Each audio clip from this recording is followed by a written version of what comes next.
Welcome to my channel. अस्सलामुअलैकुम। हमारा आज का बेबीज़ गर्ल्स नेम है राबिया। राबिया के इंग्लिश में स्पेल्स है RABIA, राबिया।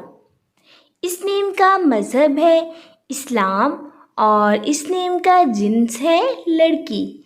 ये एक इस्लामिक नेम है और लड़कियों के लिए रखा जाता है ये नाम। इस नेम के मायने है एक कलंदर, राबिया बस्री, अल्लाह वाली, राबिया।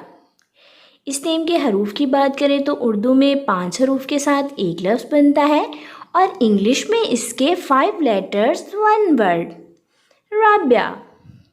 इस नेम की तफसील है राबिया अरशद, राबिया सादिक।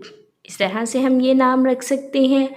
आप भी अपने नाम का मायने जानने के लिए कमेंट्स में अपना नाम लिखें और मायने जानिए। एंड अपने नाम की स्पेशल वीडियो बनवाने के लिए भी आप मेरे कमेंट बॉक्स में अपना नाम कमेंट कर सकते हैं। And please like the video, subscribe my channel and comment your name for meaning. मिलते हैं नेक्स्ट वीडियो में। अल्लाह हाफिज़।